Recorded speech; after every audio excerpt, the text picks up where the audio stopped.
Rotate your phone. Hello? I don't even know if I'm doing this right. Hi, everybody. If anybody can hear me, can you just please let me know that you are here on our first online book club? Yep, I see somebody is online. Let me know if you can hear me. We are going to discuss Toni Morrison's The Bluest Eye. I'm chilling at the house. And so we have, oh, Kaylana, you can see me fine. Yes. All right, thank you. Can you hear me fine? Kaylana, you're in the same house. Selena says, can you hear me? Can you give me some sort of indication that you can hear me? Hello to the 4 folks who are watching. Hey, Carolyn, can you hear me? Okay, y'all can hear me fine. All right, good people. Thank you all for tuning in. And this is going to be an experiment of sorts because this is something that we haven't done before. But I know that I'm very interested in literature and I'm very interested. Oh, you see me too. I'm very interested in stories. And so I wanted to find a way that, thank you, that we could all get together on our own time and discuss books. So I'm not really sure what the medium will be, whether or not it's more interactive than this, or whether or not we do discussion forums at the same time. I'm going to also have my daughter watching the Soulstainable Living Facebook page. So if you want to add questions there or comments or something that you want to talk about, I really want to encourage you to log on there. So this month's book is Toni Morrison's The Bluest Eye. I have to also shout out the Loud Branch Library in Rochester, New York, and their wonderful manager, Shamika Fusco, who is an librarian extraordinaire. And what's going to happen is that the library will partner up and do some events. So the next book, I believe there might be a film showing rather at the library. There's also a display that will happen. If you want to invite people to watch this video, please do now. We're going to just make it casual. You know, we have some time to discuss the book. Of course, you won't get through the whole book. And for those of you who might be watching and you don't know, in my regular life, I am an English professor and I'm also an avid reader. And so I want to talk about books. I do want to start off with thanking all of you for your condolences to me and my family. I haven't posted much on this page, but for those of you who know that one of my nephews died a few weeks ago. So we have been funeralizing him, and I've just been in a weird space. So actually, even though the book is very traumatic, it's a perfect space. Oh, thank you, Julie. Hey, Anne-Marie says, hey, Candace. And so here we are with The Bluest Eye. And I want to start with a text that Banke sent to me yesterday via text message. And it was in the afterword section. And it just talks about the, for those of you who might have the book handy, it is, if you have this section, it's in the afterword. If you have this edition, rather. And the text message that she sent to me was really surrounding the process of writing the book. Like, we don't always understand that authors are people too. We've mythologized them, particularly someone like Toni Morrison, who admits in the afterword that she struggled with shaping this character, that looking at one of her childhood friends, she realized that this person really wanted to have blonde hair and blue eyes. And for many young black girls and for any other girls of color, particularly those with darker skin, I have been indoctrinated in this American idea of what beauty is.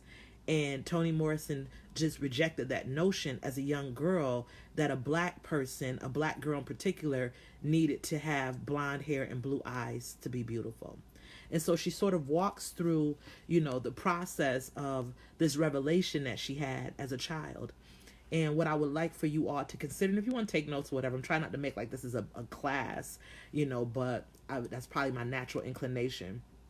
But, when we start thinking about colorism and we start thinking of the ways that people who are highly melanated have been treated, their skin is darker, and you have these young girls who believe that someone, particularly in Toni Morrison's time, like Shirley Temple, And so you have this idea that mainstream media and the books and television and families support this notion that girls, in order to be beautiful, have to have keener features, have to have long blonde hair, and have to have blue eyes. And you have these young black girls growing up in Ohio who cannot see the beauty of their melanated skin, right? And so Toni Morrison very early on is able to say, listen, I don't have the language. I don't have the language for it, right? But I do have the understanding that that this isn't right. And so what Banke texted me last night, and we began our conversation, she just sent a quote to me. And she said, the bluest eye afterward, and this is the quote: "One problem was centering. The weight of the novel's inquiry on so delicate and vulnerable a character could smash her and lead readers into the comfort of pitying her rather than into an interrogation of themselves for the smashing," right? And that's in the afterword. So let me see if I can find the page that it's on. I was, highlighting so many things in the book. This isn't the copy that I teach from, but that's fine because this is a book club and not a class. But I want to just talk to you about this. One problem was centering. The weight of the novel's inquiry on so delicate and vulnerable a character could smash her and lead readers into the comfort of pitying her rather than into an interrogation of themselves for the smashing.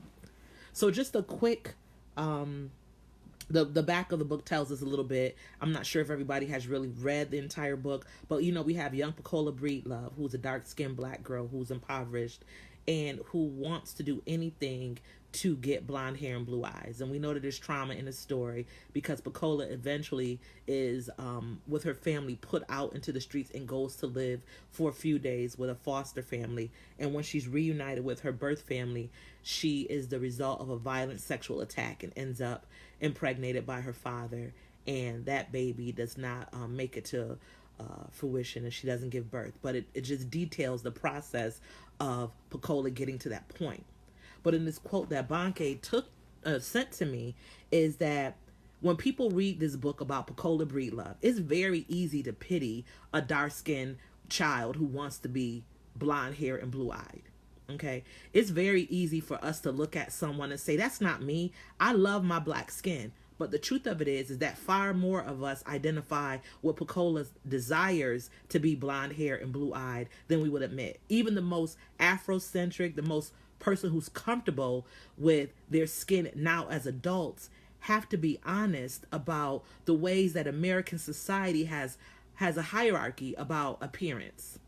The one person I know who hasn't had that I've seen has been my own daughter, and that's because I work so diligently with her to make sure that she appreciated. Now, in her real life, I'm not sure she struggled in any sort of way outside of my experiences with her. She's pretty transparent.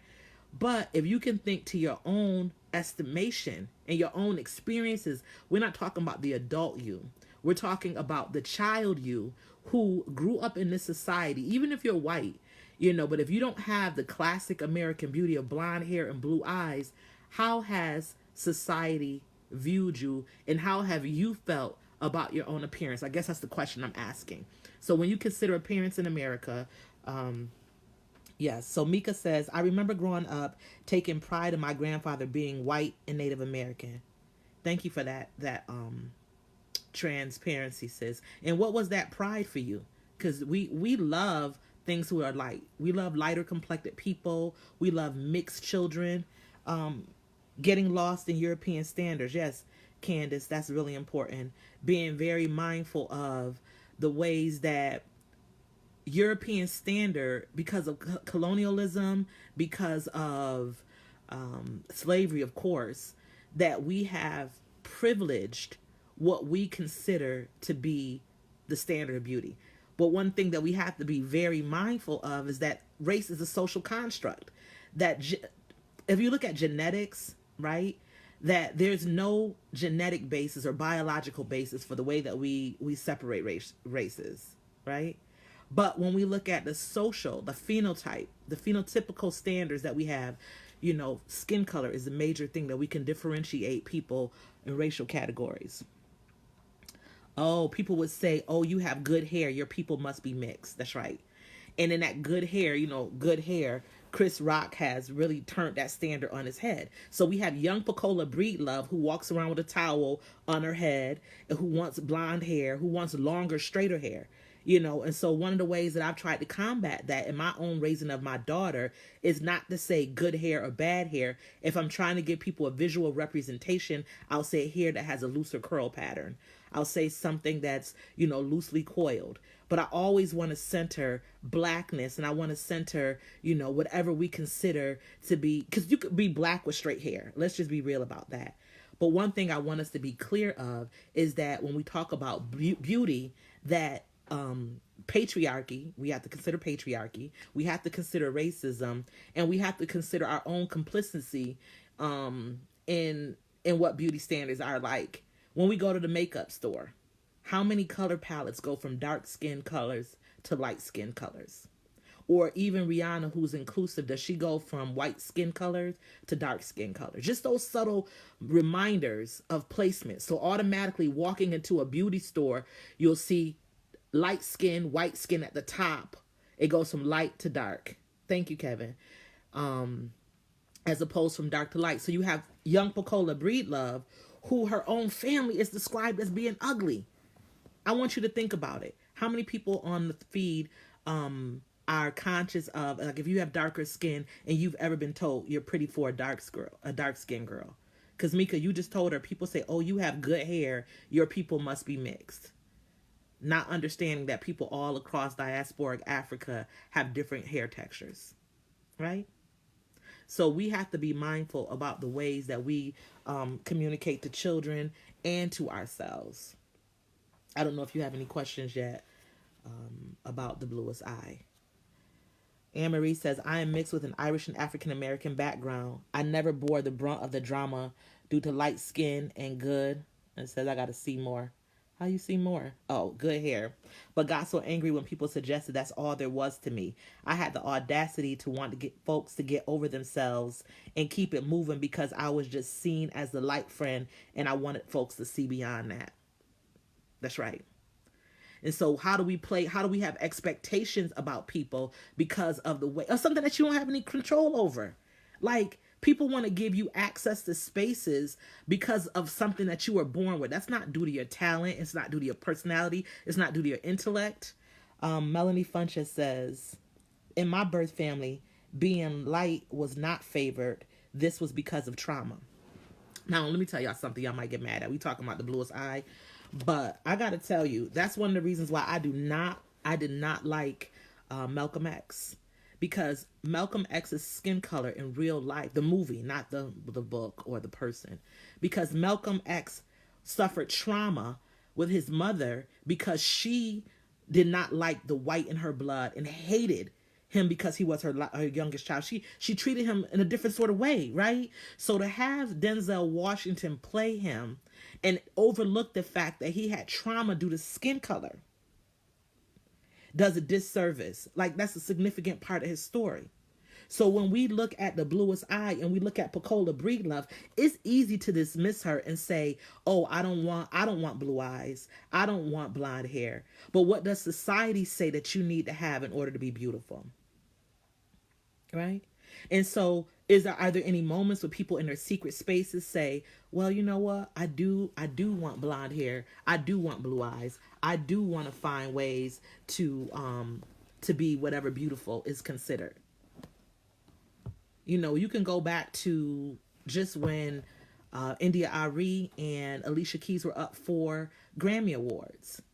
And India Arie did not win one award. And people knew that it wasn't necessarily based on talent. This is not to negate Alicia Keys' talent, but it's just to say that the music industry in and of itself has created this hierarchy where even if you have a darker skinned person in a video, they have keener features or longer hair, or they give the appearance of looking more mixed. So when we see these little girls and little boys too, because y'all do it to little boys too. Think about when you go and encounter a young black child. How often do you tell a darker complected black child that has tightly coiled hair that they look nice, that they're pretty, that they're cute? Or do you look for a child who's darker complected but with a looser curl pattern? We become complicit in this. We become complicit in even someone like Tiny, who's married to T.I. She already mixed, but she went and got blue lenses, her actual eyes surgically altered, and put a blue lens inside of them. So when we start looking at racial trauma, and Melanie, you've offered up that being light was not favored because of the trauma, we have to recognize the ways that we play into what becomes beautiful. Do we look at lighter skinned women as being more feminine? Whoopi Goldberg told us that she was not considered attractive by black men. That's why she dated white men, right? And so you have people talking about Lupita Nyong'o. Well, Lupita Nyong'o is beautiful, yep, and she's highly melanated. But if you look at her features, and I'm not saying that black people cannot have a variety of features, but I'm talking about stereotypes, and I'm flattening experiences to make a point that if you took Lupita Nyong'o's skin color off, that she has what would be considered more of a Eurocentric. If y'all want to, like, this is a black nose, these black lips, right? And so when you start looking, you can put me in white skin and I'm gonna look albino. That's a black lady. That's a black lady. Right? So when we look at someone like Pecola Breedlove, this young child who wants to go to so many extremes to get accepted and to be seen as beautiful, we have to look at ourselves, right? That's black stuff. We have to look at ourselves and see, how do we interact with kids? Do you keep your babies out of the sun because you don't want them to get dark? When you start looking at skin, when you start looking at physical features, how many people are still shaping their babies' noses and heads because they don't want their babies to have black features? How many of us are, when the baby is born, looking at the ears to see how dark the baby is going to be?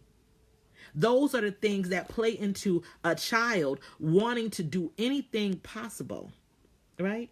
You just came across the term featureism. Thank you, Katira. Looking at the ways that our physical features, and this is all a social construct. If you look at the ways that race was created, you will realize that race in the ways that it did not exist. That black people and white people used to intermarry. Let's see. Kenya says, I think we also have to have safe spaces to explore our own internalized biases. It's still embarrassing, consider all the bullshit I had to unlearn, but I didn't socialize my own self. Kenya, let me tell you something. Hi, Haley. Let me tell you something. I am very radicalized in my ideologies. I grew up in a house with 2 old black people from the South. I lived in a black neighborhood. I went to school. I was one of only a handful of black kids because I didn't go to the neighborhood school. I was bussed out. I have a lot of knowledge about black people and our beauty, and every day I have to fight against my anti-black rhetoric because I grew up in America. And when you grow up in America, American society has a hierarchy that places white people at the top. I don't care who you are. And to act as if that's not true does a disservice to what racism and what enslavement has done to this country. So you are absolutely right that we need places to say, yo, listen, I don't know. I'm not sure what that means. All black people can't dance. All black people don't do this one thing. There's not one black experience. And we have to have safe spaces. And that's why I want to use this platform. That's why I use my classrooms. That's why I use my Facebook space. That's why I come in contact with folks and I let them know, like, listen, you got to learn and you got to unlearn because these things were done to us. And African American is a culture. Let's see. Mika says, I'm trying to click on. We were just talking in Katira's code switching program, and I had a moment of transparency on how I discipline black kids versus white kids in public. Right. If you want to go into more details, Mika, about that. But code switching is just the outfit. The truth of it is that what we have to stop doing is thinking that code switching somehow elevates what standardized English is. What it ends up being is, and I don't want to reteach or teach something, that Katira went over, but what I will say is that it comes down to respectability politics. American English is not, and I say very specifically American English, American English is not the standard worldwide, and because we were a colony of Great Britain, then the ways that we're doing stuff, and you can see we're very rebellious. We don't use the metric system. We don't spell words in ways that other countries. Okay, you on it? Okay. So we have to just be mindful of respectability politics. I make sure people know that I speak my mother tongue. And if my mother tongue includes some yeses and y'alls and all of that, I'm an English professor. I'm going to do what I want to do. And you're going to understand what we have to be conscious of is that we do not put kids in boxes and start trying to make them think that the way that you pronounce the word has to do anything with intellect. Candace says, I personally had the opposite effect as a mixed child. Wanting to be darker, bigger lips, feeling as though I wasn't black enough, had to grow up, get rid of some foolish thinking, and having my chocolate baby help heal those thoughts. Listen, this right here is going to be our get free and get free space. It ain't going to be no die trying. Melanie said, absolutely. My son was very fair when he was a baby. My mother-in-law tried to say that he was better looking simply because he was light. I was so put out that I immediately started praying for color. My youngest child is what I call my throwback baby because my mother light skinned, and Christian used to be very, very, very light. And he still has very curly hair, but he now has gotten very dark. So people always think he's like Dominican or Dogla. You know, they think that he's something else, Trinidadian or something. And so it's very interesting to me when I first took him to my job, someone says, do African Americans have babies like that? And I'm like, oh, I'm an African American, and well, I'm a black, but you know, I was at the job, I guess I was an African American. But yes, African Americans do have babies like this, you know, and we know that the first people were African people and not the whole kings and queens things that we talk about all the time, because they were laborers in Africa. And that's one thing. Continental Africa was not only kings and queens. And so we have to unlearn, to harken back to what King has said, that we have to unlearn those things that we were taught or mistaught as children. And that's what I'm saying. When we talk about Toni Morrison, if you've seen The Pieces I Am or any of her other books, the texts are complicated, but they give us a prescription for how to heal ourselves, because the books show us that you can be, I gotta find this passage, when they're talking about the Breedlove family and they're calling them ugly. So you have Charlie, you have Mrs. Breedlove, you have Pecola, and you have her brother. And this family has been put out. And it goes to this thing about describing their features, right? So, yeah, no, I've been out the loop. So I'm just trying to figure, you know, if you have any passages you want to look at too. But we having a larger conversation, because the book is just one way for us to get into conversations about literature and about ourselves. And so that's my teaching practice. When I'm in my classrooms, I tell the students, you can look at the text, but the text is instructive, right? And it gives us some things that we can look at for ourselves. So when we're looking at Pecola, we think that we're going to talk about this young black girl whose family is dysfunctional. But what I really want us to do is I really want us to use this book as a litmus test or as a magnifying glass for our own selves, right? What's Carolyn say? My first understanding of this came in college when my best friend told me to leave the black boys alone because white girls took all the good ones, right? She said, leave them alone, right? Put that boy back where you found him. And that's something that we don't talk about enough. I have a white colleague who says that she used to date, and she's a social justice activist, and she says that she used to date black guys until she realized that she was interrupting a black family. You know, I don't know how many black families were saved by that, or, you know, how many people date interracially. But what I will say is that that's a big misconception, that the majority of black men marry outside their race, that the majority of black men marry black women. That's just the truth of it.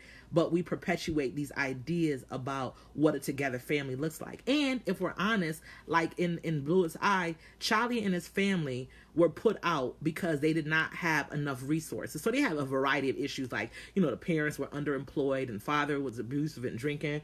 But what we have to also explore is the society that these systems were created in. How much employment would they have had? Charlie was already a function of a dysfunctional family. So how could he have learned the tools in this day and time to take care of his family?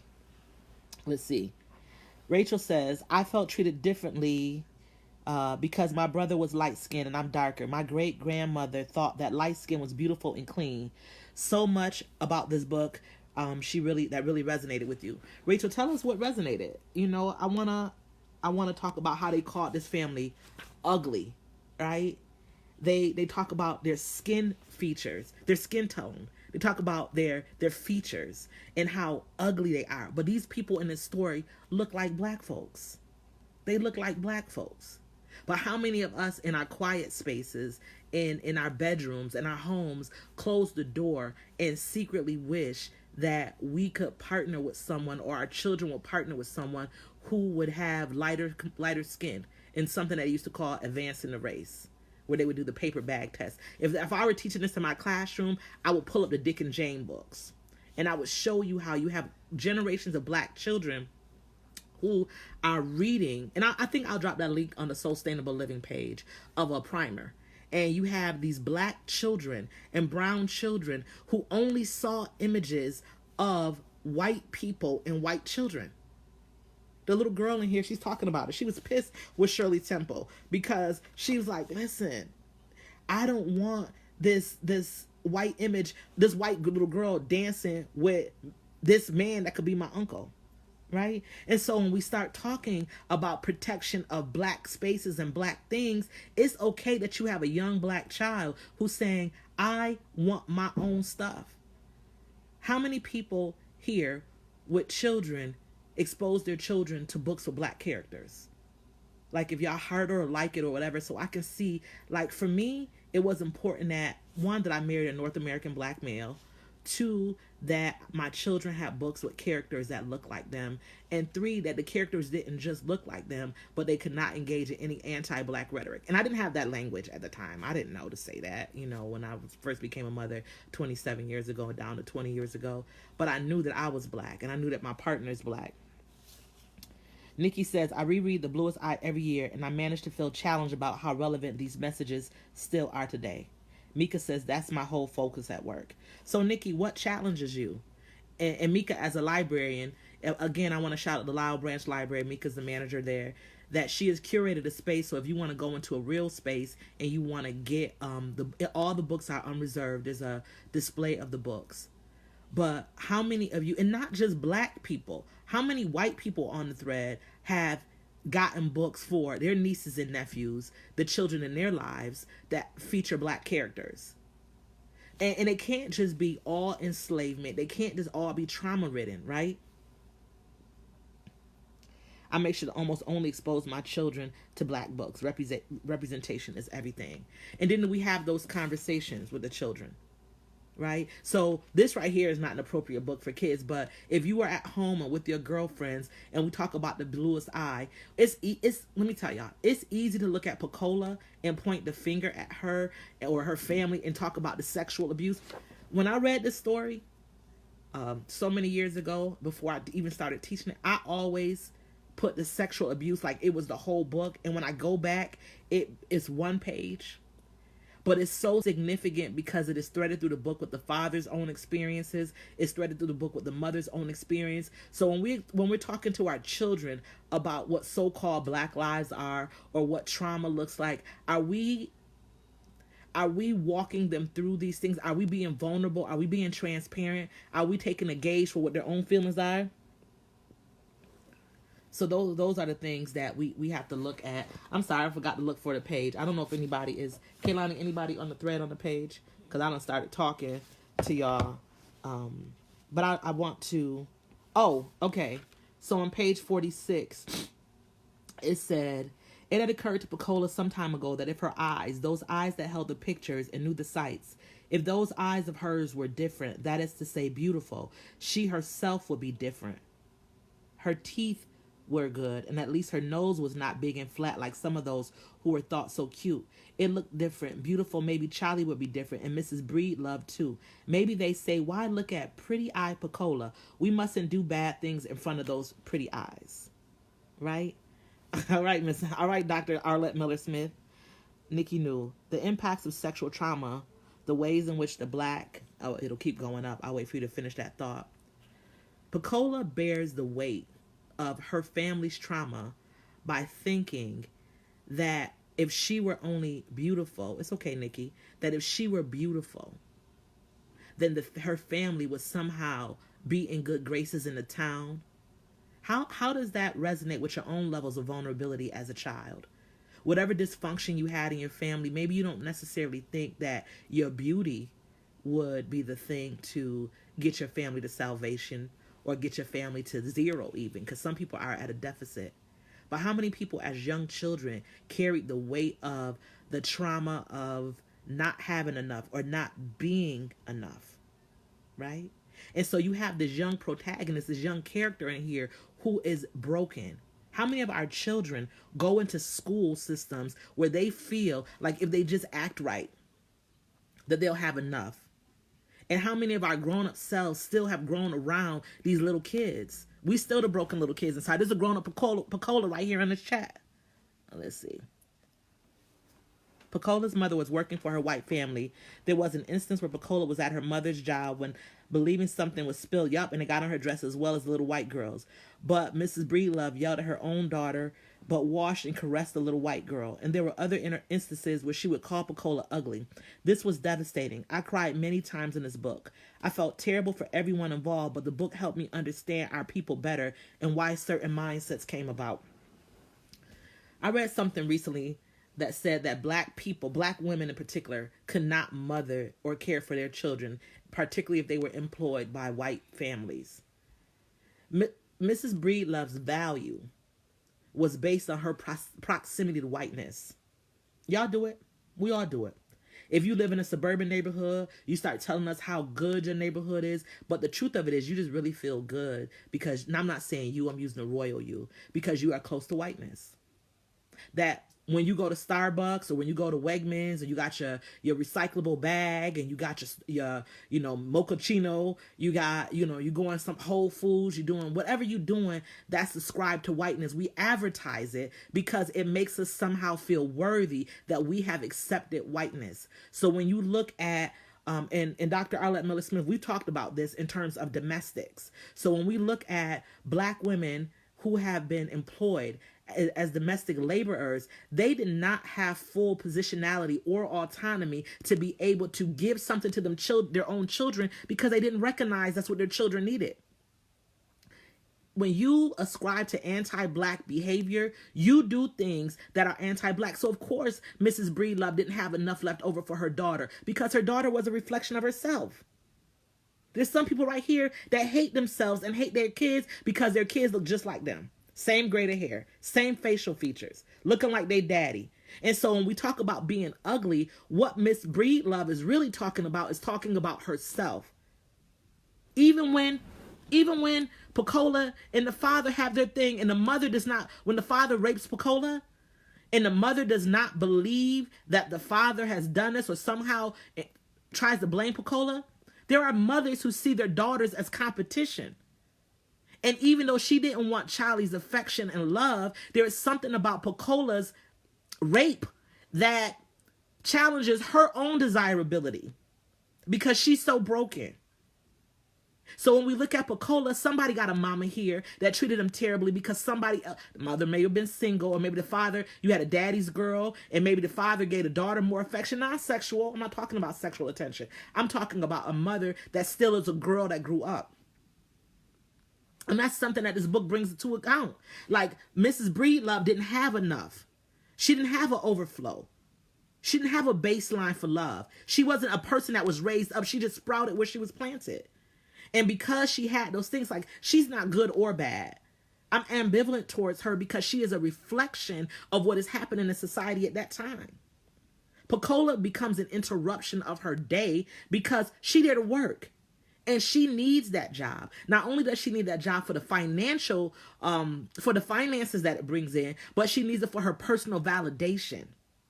Because when she has that job and she can work next to those white folks, that says that she's trustworthy enough. Kenya says,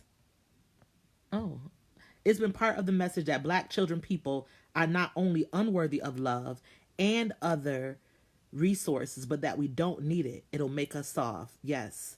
We reserved our best for the other. Reference to your Black domestics comment. Yes. So here we have both comments with Kenya and Dr. Miller Smith, that when you look at this thing, when we talk to Black children, I say this all the time. hitting them all upside their head. I'm on a campaign, no more beating black kids. I mean, no more beating anybody's kids, but we're talking about black children right now. And so when we start talking about hard love and soft love and thin love and good love, black children are never allowed to be children. And I'm speaking in general terms now. Don't talk about my kids are kids too. I'm talking about kids like Pecola who had to grow up and had to be hard and had to be tough because society did not see them as people. If you already start the world as 3/5 of a human, you tell me what 3/5 are allowed to be children.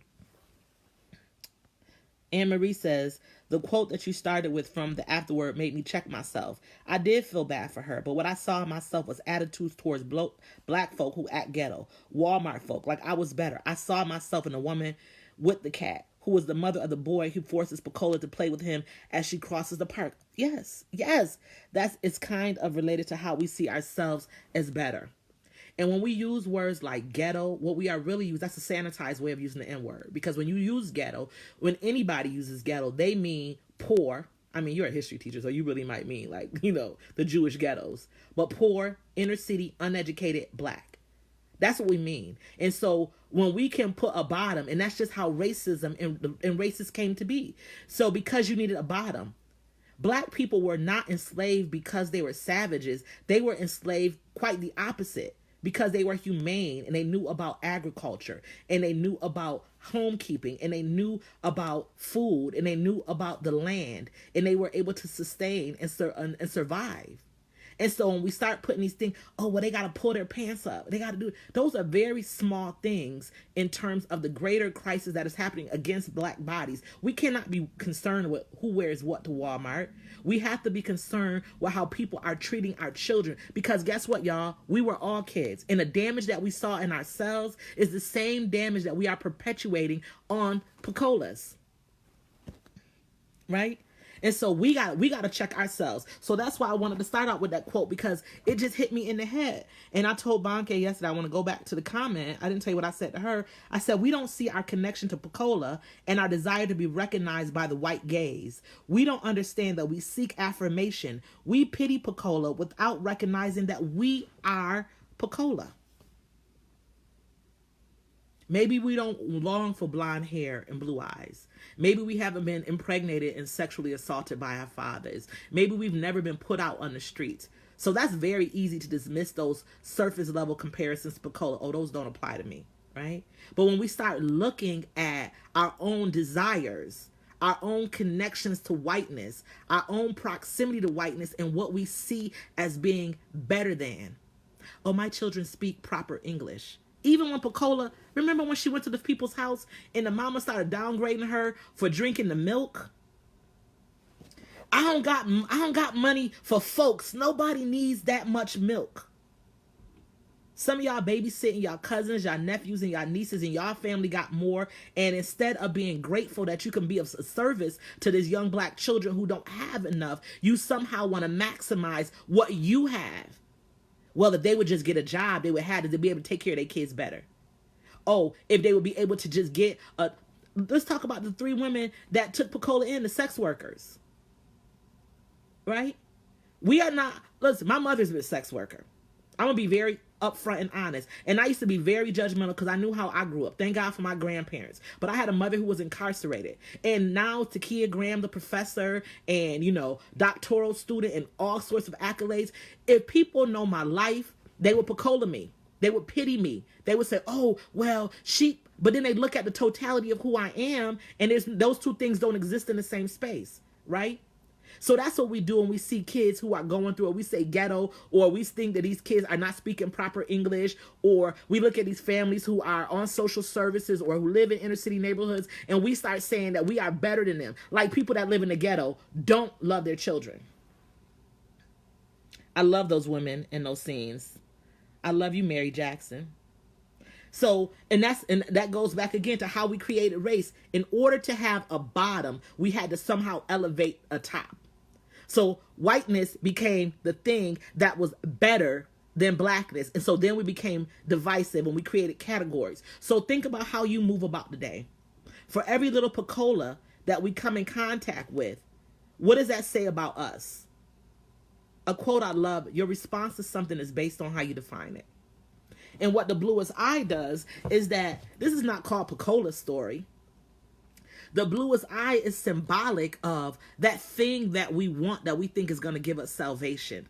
Something that's so unattainable that we are willing to contort ourselves physically, mentally, emotionally, spiritually in order to get that one thing, and being conscious of the white gaze.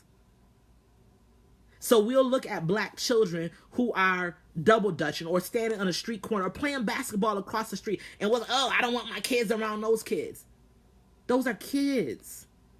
So we'll look at somebody like Pecola, a child that's in foster care, a child that comes from a family that's not well educated, a child that comes from a family that doesn't have a lot, a black child with black features that has tightly coiled hair that we call nappy, that has broader features, and we'll look at that child and we'll say, oh, that child isn't worthy. Look at that black child because they're not Jack and Jill. They're not a member of any sorority. Their family's not a member of a prestigious church. Their father's not in a fraternity. Their parents aren't college educated. They don't know the right things. They're not shopping at the right stores. We don't understand that when we walk out the door and we wear this skin and these features, that we are all able to be treated in a certain manner. So in that way, black people, you are all Pecola at any given time.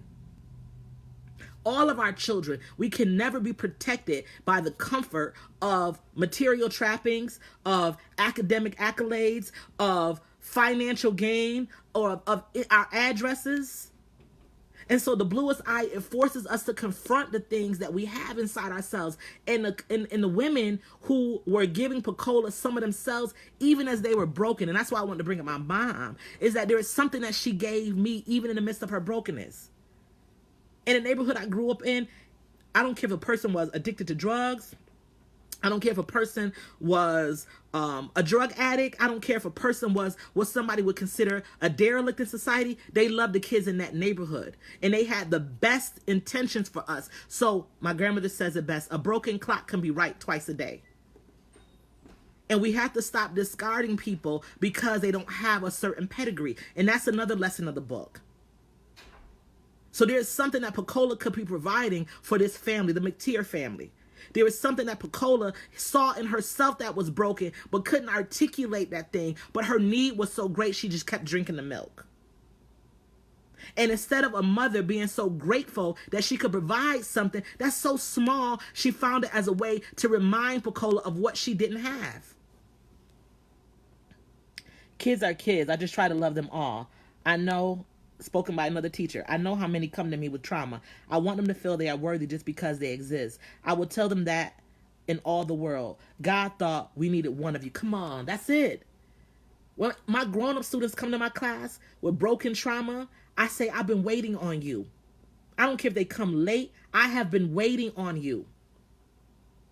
There's something about this space, this process of all of us coming together that will be a process of alchemy. So when we see Pecolas, when we see Mrs. Breedlove's, when we see Charlie's, when we see the McTeer sisters, when we see all of these broken people, we have to recognize that even in broken spaces, we can make beautiful things. Heck, even quilts are made up from scraps of fabric. But we don't think of that. And we can quilt people together. We can find ways and places and spaces for us to look at someone like Pecola, you know? And Toni Morrison is telling us, what does she say? Hold on, I'm going to go back to that afterword, because that afterword was very prescriptive.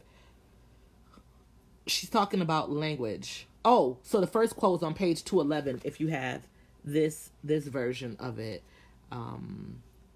She said she did not want to dehumanize the characters who trashed Pecola and contributed to her collapse. So how do you expose trauma, right? Without making other people who might participate in a trauma dehumanize. I'm gonna make it plain. So as an educator, you know, I get frustrated with my students, and I teach at a community college. So I have students who are, I think my youngest student I've ever had was 15 and my oldest was 80 something. And they, you know, can be in the same classroom. And I get frustrated. I remember sometimes I've seen people post on Facebook and they start trashing their students. They'll show a negative something. They'll talk about their grades, talk about how stupid they are, whatever.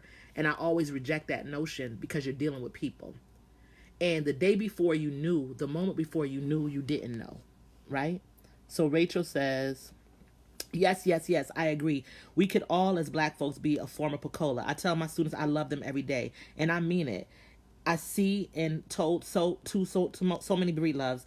I'm sorry, y'all, my eyes are blurry. I offer encouragement and self empowerment to them. Amen. Tori says, I can relate the struggle with this daily. Not being able to fit in your family, labeled snooty, or in a Black community, labeled not good enough. It creates a struggle, unable to fit in. This is a great conversation. What Kenya's saying. When you were talking about seeing other Black people as lesser, this reminds me of the Gru talking about how Joy the Gru talking about how we've had to understate our children because we didn't want slave owners to see an increase in our value and property. And we've had generations of trying to see our own selves as lower, but also a need to separate ourselves from people who look like us for safety, right? So let's weave all of those things together. So you have people who are trying to be aspirational and going to do more in their lives. And what ends up happening is that we somehow get placed in, you think you better than me, or you not Black, or you talk white. And I'm gonna tell you, that really doesn't exist in so many spaces. Black people do like education. And if you got one child who says, oh, you think you white or whatever, then that's just something we have to heal in our children. But you bring up a good point about during times of enslavement, where people were on the auction block not wanting their children to be singled out. So how do we break that? How do we break that cultural I guess it's a cultural artifact in some way, something that's left over, a stronghold where our children are our greatest gifts, right? And I tell people that about my kids, like no matter how magnificent I am in other areas, to see me mother is the best thing I can give the world. But I recognize that mothering is also a role. Like, so when we make these blanket statements that all mothers love their children, or, you know, you should do this and that, and parents, that's not true for everyone. But do we have a responsibility, you know, in African the question is, you know, are the children well? Because the sign of a healthy community is, how are the children? Are they doing well? Have we provided enough resources for them? Do we make sure that they have safety and comfort? And it's not about having more. It's about having enough. So when we look at someone like Pecola, and to cycle back to Rachel's comment about how all of us can be Pecola at any given time, because we are a human family in that way. So when I'm looking at other people's children, I say, listen, these are my children. That's why if you're my sister or you one of my friends, I'm not, oh, you just like a sister. You are my sister, because I have a very different response if I say I'm not my sister's keeper. I am my sister. How am I going to treat other people's children? If I go to Kenya's house and I see that there's something wrong with her kids, those are my children. So how can I help her with our children? How can I provide a safe space for her? How can the people that my children call auntie and uncle, how can they be a safe space for my children to grow up?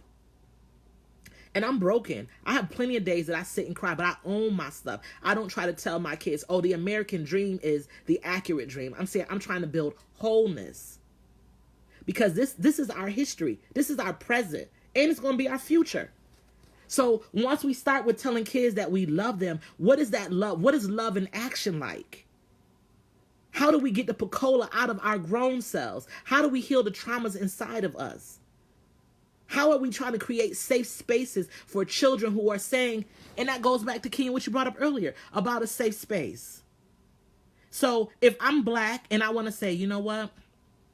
I don't like the way I look. Now, if somebody just come jumping in, now I'm using this for illustrative purposes. This is not how I feel. But if I say I don't like how I look, I want to have blonde hair and blue eyes. Instead of somebody saying, oh, that's stupid. What you want to do that for? Look at you. You so beautiful. It doesn't matter.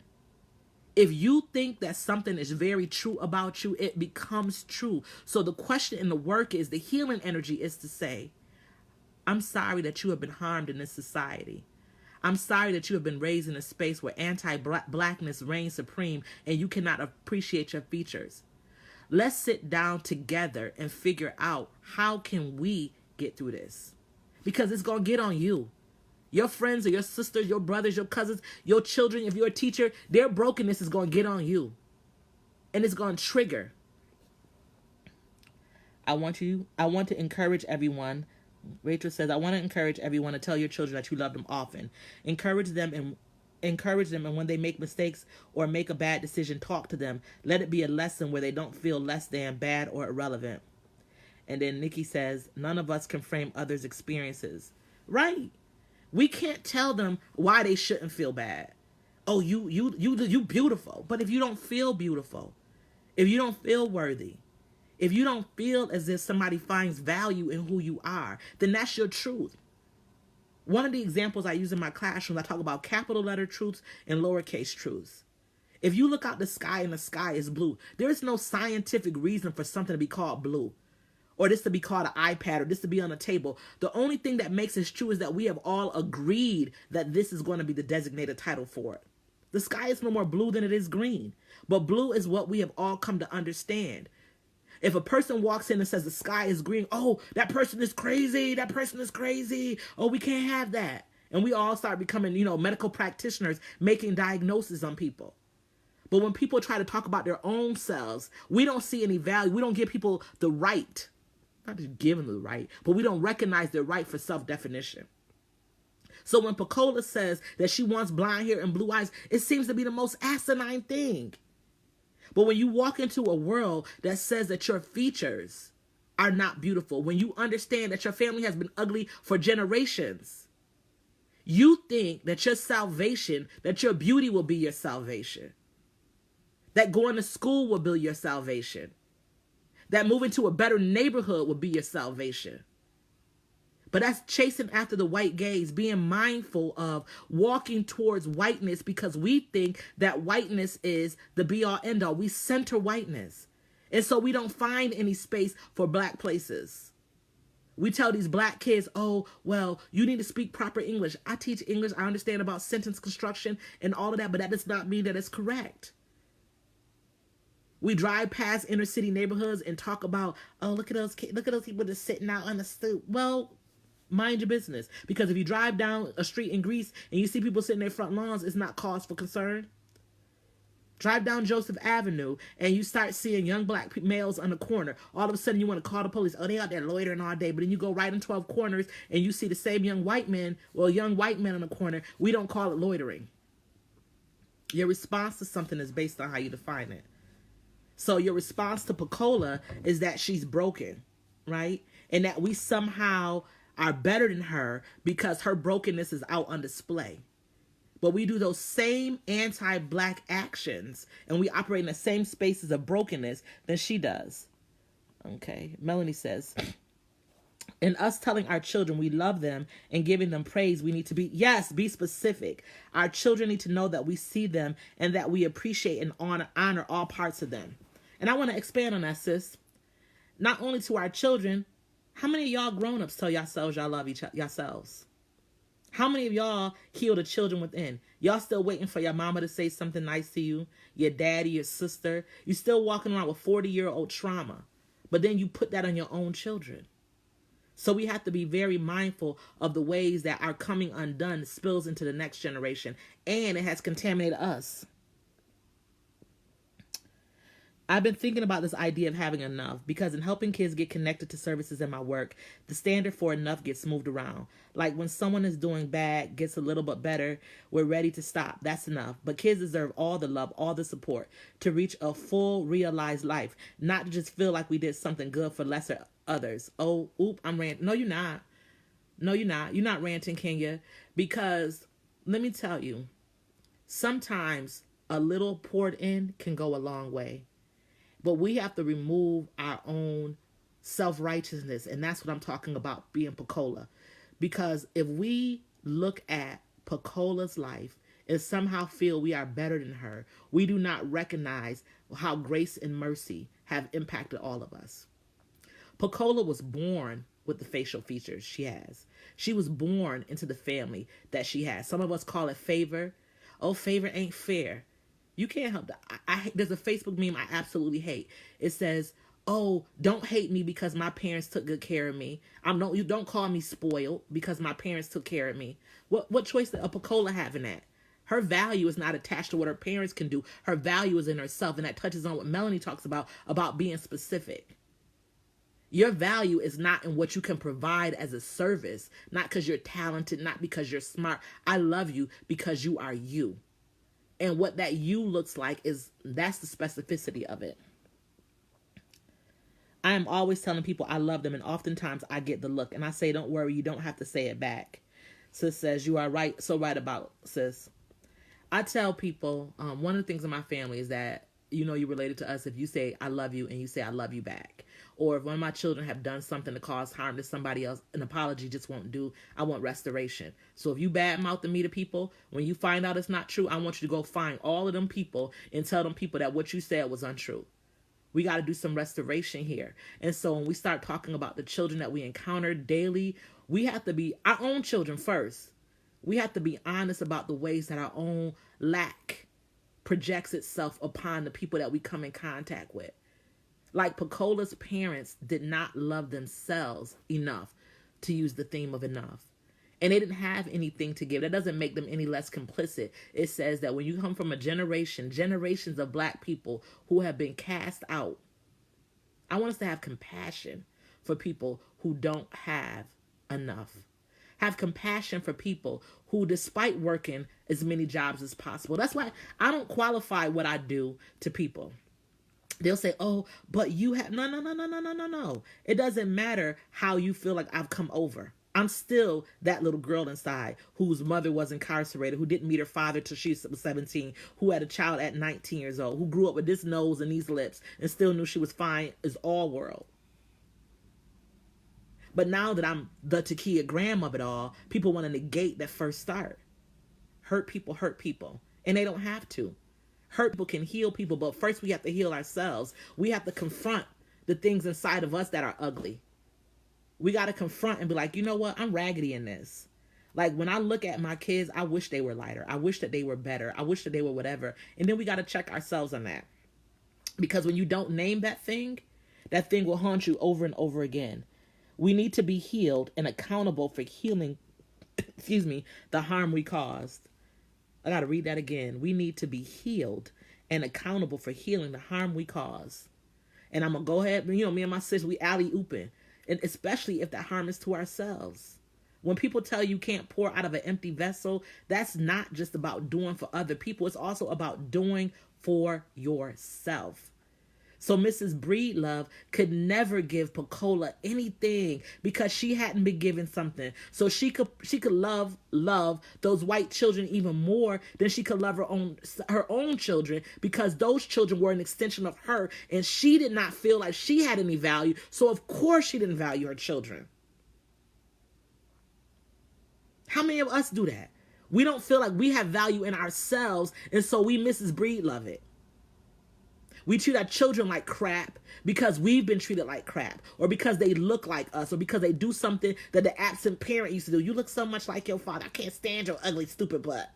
Get out of my face. Baby over there 6 months old, not looking like nobody but itself. Don't know what to do. You don't bop to the side of the soft spot because you mad and you hurt and you broken. And you understand that hurt people, but you don't want to do the work to heal. I saw a quote that in healing yourself, you heal a generation before and a generation after. A definite aha moment. And I'm going to tell you something else, Carolyn, to add to that. You heal the present generation. Because all of our healing can't be for what happened before and what's to come. We got to heal in this generation too. Because if Mrs. Breedlove and Charlie healed in that, let's talk about Soaphead Church. There's so much more to unpack in this story. He's a pedophile in that community. We haven't talked about sexual trauma and assault. How we allow our children to be in places and spaces they can't have body autonomy. Go sit in their lap. Even Santa Claus. My kids ain't sitting on Santa's lap. We place our children, but you would never have your child sit on a man's lap. But because a stranger's lap, I'll say. But because it's a ceremonial, we now start putting our children in situations where they can't trust themselves to tell you, and they can't trust you to protect them. They don't want to sit on Santa's lap. She says, Kenya says, Melanie Funches, yes, and that includes with our kids. We have to have a definition of parenting that allows us to acknowledge our own healing and mistakes. Let me tell you something. I cry all the time with these kids, and I let them know, look, this is the mama y'all got. I'm trying my best. If I've done something to hurt you, please let me know. And I don't want to hear it if I have, because I want to be perfect. But the truth of it is, it's more important to me to have a healthy relationship with my children. Melanie Funches says, this is why I'm all about #healing and educating the village. We got to talk about that. We got to talk about educating ourselves. Google University exists. #healing for the village. Google University exists. There are so many resources online that for people to be in this day and age and say they don't know, they just, not even Google, I'm going to send y'all right to that Loud Branch Library.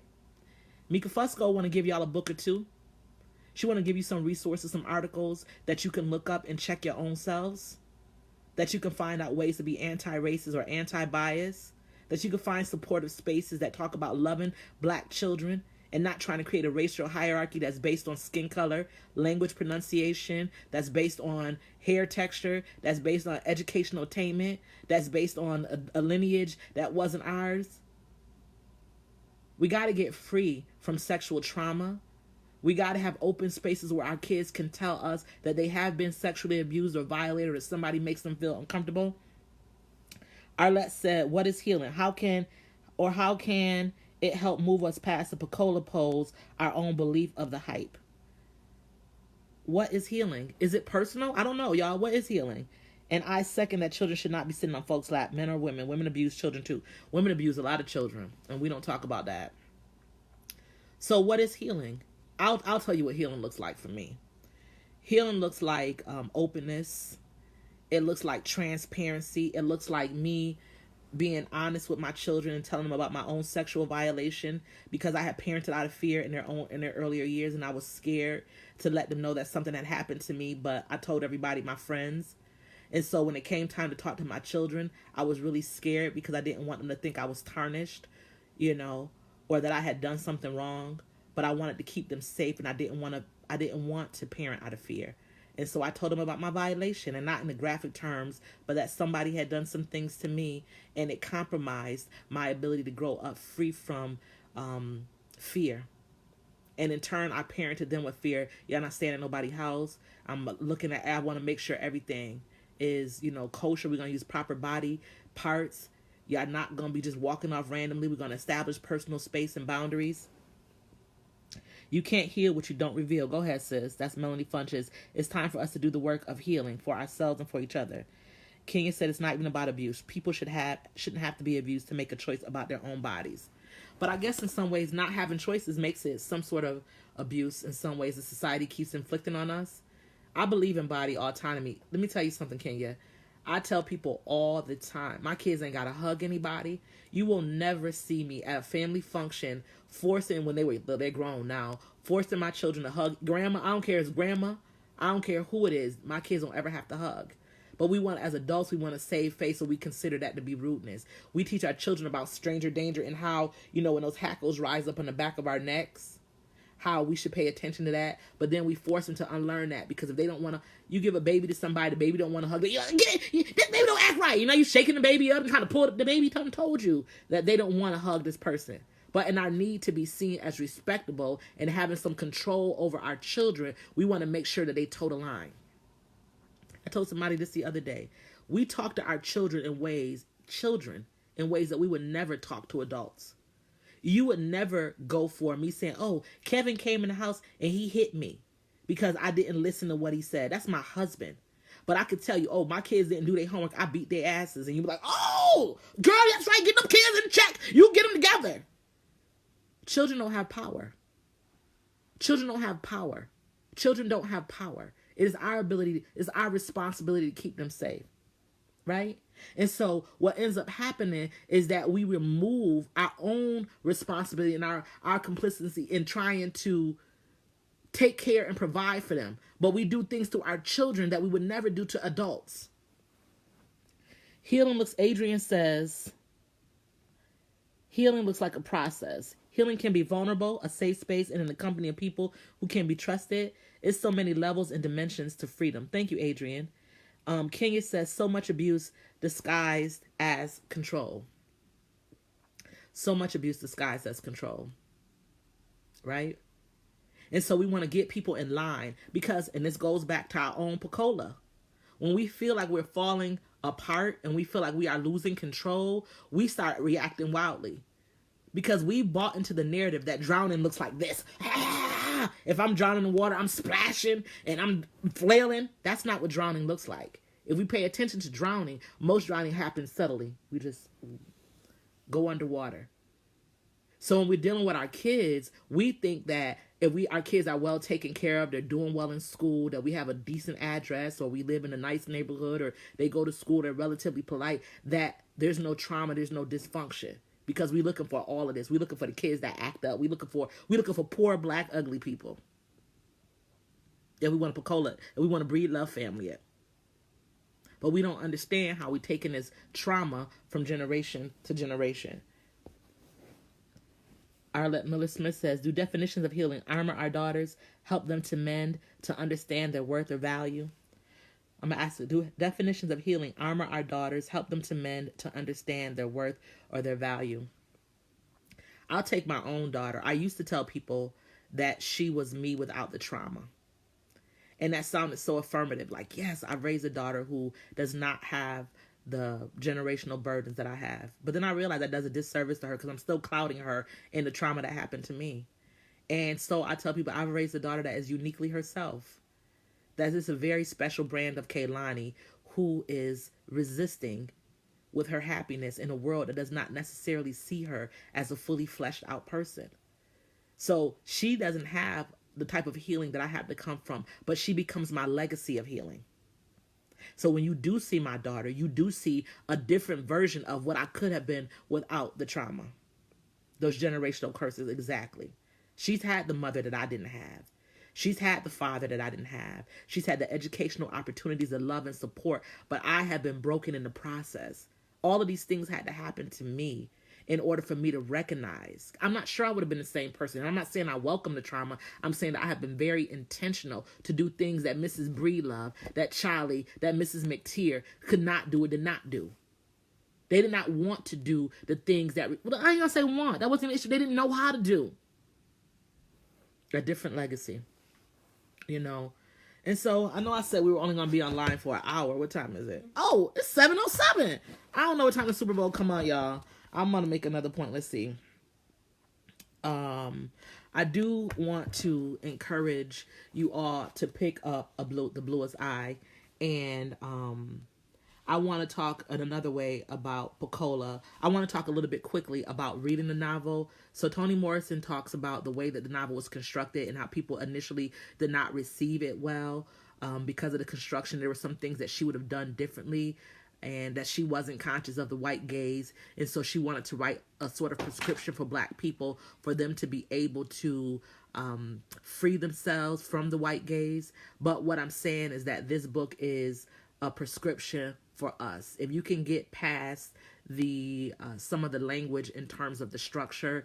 So when you're looking at it, you look at the marigolds, what are the flowers symbolic for? What do the relationships between the women, how do they become symbolic in the ways that we can grow? How is Mrs. McTeer like Mrs. Breedlove? Lisa said, this conversation should occur within a larger form so eventually move as a supportive unit. Create a visual layout timeline of our generational burdens from 1950s to the current state. Monica says, my translator. And Rachel says, great discussion. Thank you so much, Mrs. Graham. I love you. I love you too, sis. Rachel, you really out here doing the work, working with these kids. When you're looking at, oh my God, the flowers not blooming. That's right. Like, what does that reflect on Pecola? We just think it's easy to look at the unborn child. But if we also look at her own Pecola as a flower, we can look at Soaphead Church and how he was allowed to move through this neighborhood and this community, even though he was sort of an outsider. We can look at the themes of outsider culture. Dr. Miller-Smith is also an English professor. She said, Morrison's concept of power in with our community with other Black women. How do Black women operate as a method of healing, a mechanism of healing? How do other Black women and girls use their own stories to fuel our healing and our love? How does identity play a part in the ways that we move from generation to generation? What do we feel about Blackness and Black bodies? And how do those feelings interpret how we deal with ourselves and our children? When we look at communities and cultures, the McTeer household with the sisters and their mom operates in one healing or allegedly healing space for Pecola. Marginal Line and those women operate in one space. But what does Pecola need that she's not able to get? The idea that the abuse was the only love Charlie could give Pecola. What? So when we look at Charlie and Pecola, it's so, if we really break that scene apart, Charlie is not a pedophile in the ways that we think. He did not desire his daughter.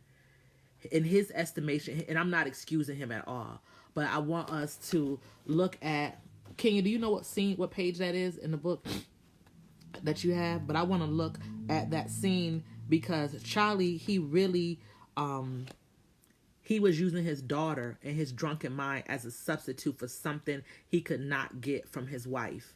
And then his wife used Pecola as a measurement of her own desirability to her husband. And that's why I said that she sees Pecola as her competition. So when Pecola comes to her and tell her what her father has done to her, what Mrs. Breedlove hears is that her husband has stepped out of their marriage and her daughter or a woman has taken his attention from her that she didn't want. You know, you're not even looking, of course not, with nobody. Like, I had to find the book a minute before the thing go. So I just want to talk about healing, you know, in my final moments of talking about the book.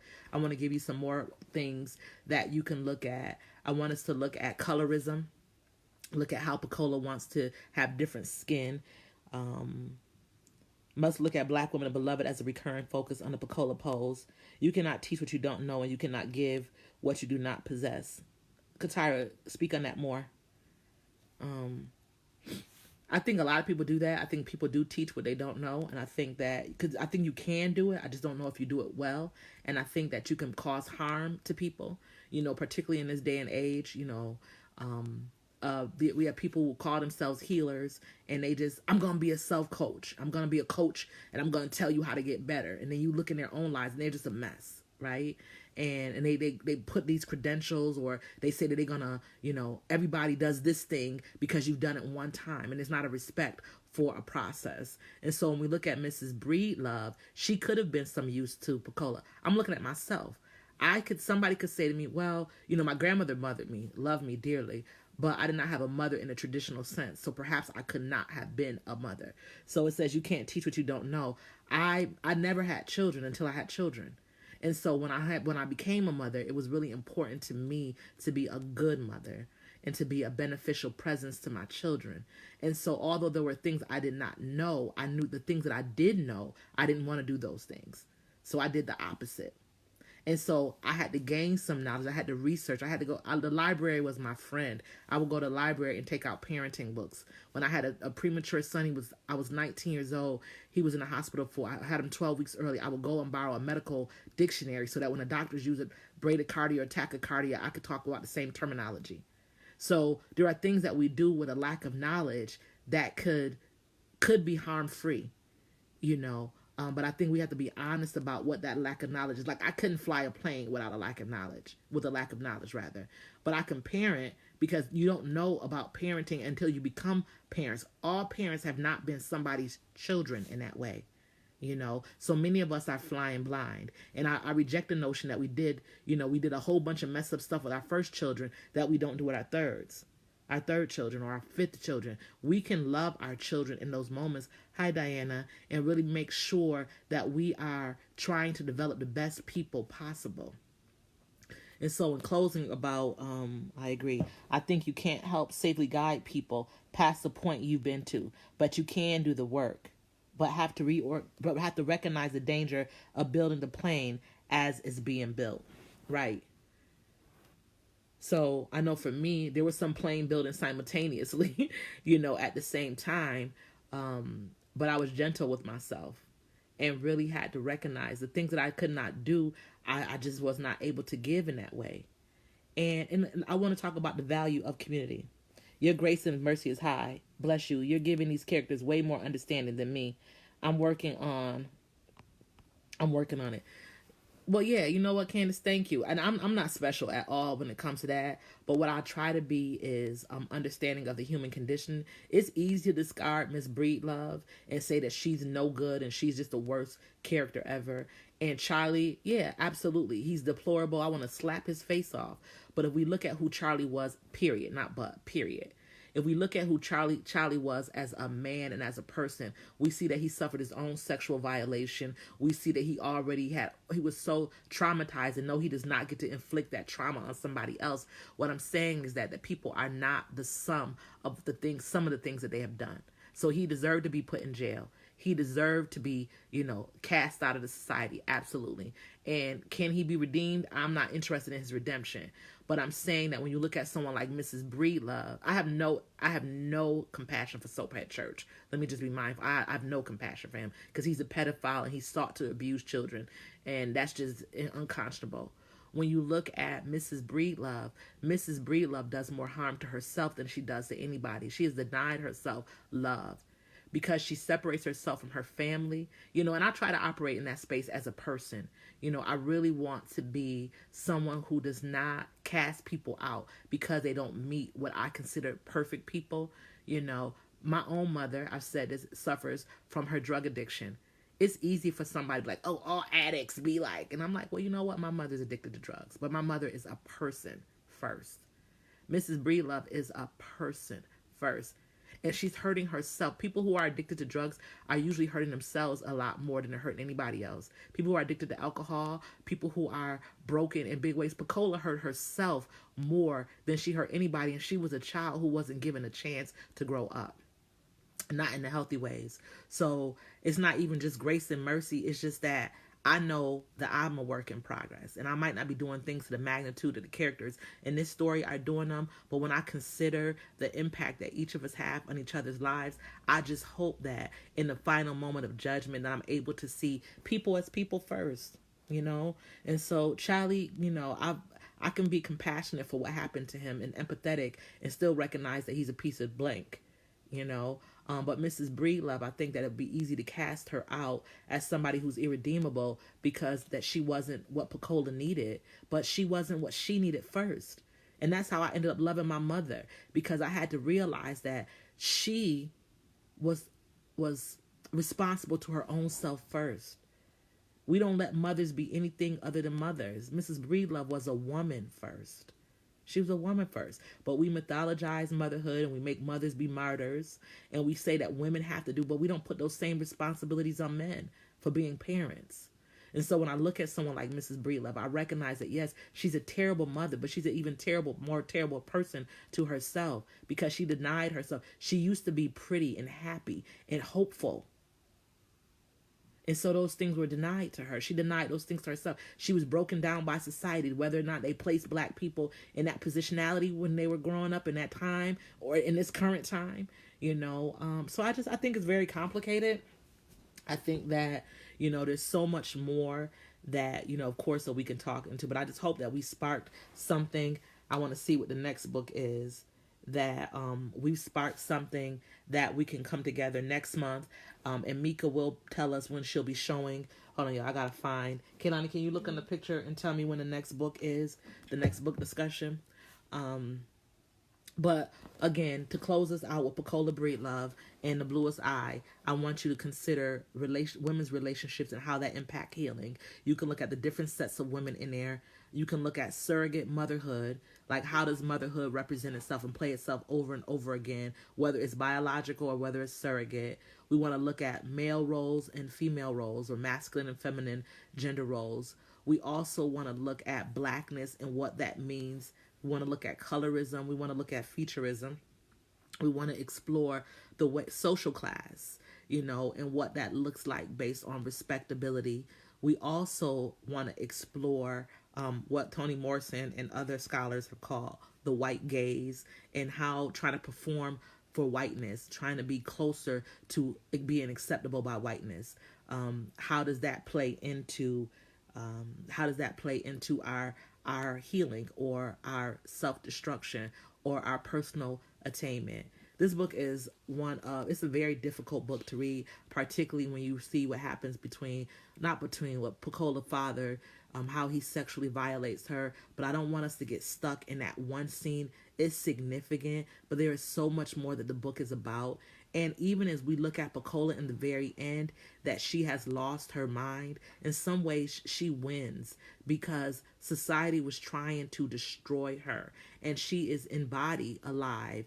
And even though she has retreated to her own world, she has suffered a trauma that has separated her from herself. So winning doesn't look beautiful. It's not like, oh yeah, Pecola, yeah, go Pecola. What I'm saying is that she has been able to retreat to a place that allows her to believe that she has gotten something that she saw. Right to the burden of titles, reading the story in a new phase in my life as a mother brought out so much more of the harm the children experienced to my attention. That's right. And so if nothing else, I hope that we are able to see where we can be kinder to children. We can be kinder to the children that are inside of ourselves, that we could be more mindful of the language that we use, that we can work on being, her mind created a safe space. There we go, Kenya. There we go, Kenya. Dr. Kenya Malcolm, child psychologist. We have to be very mindful that retreat looks very different. That we see some people who are walking around, we think that's brokenness, but that's only because we've accepted one type of world as a real world, and one type of world as a safe space. So we will be back here again on I think it's the fourth Sunday of this month, which is what's the date though? The fourth Sunday of this month is February 23rd. We'll be here at 6 o'clock p.m. Your Eyes Are Watching God. And I'll post when the Lyle Branch Library will be doing the film. I hope this was enjoyable. I really didn't know what we were going to do. And I just want to talk about books all the time. And I figured this was a way for me not to have to get dressed. We will do 2 meetups in Rochester, New York. And if folks are on other locations, you can do a Soulstainable Living Literary Circle meetup as well. Make sure that you're already on the page, so make sure that you've liked it. Make sure you go to my website, www.soulstainableliving.com, and sign up for my Never newsletter. I got to send one out. I've only sent one out in the past 3 or 4 years. Tracy, thank you. I'm so glad we had a chance to talk. If I were to return a teacher, I'd be more attentive to trauma. Thanks for the talk, T. You were on fire. Thank you. Thank you all. Excellent discussion. I'm going to post this online. I'm so very grateful that you all found some time to share it with me tonight. And go Super Bowl, I guess.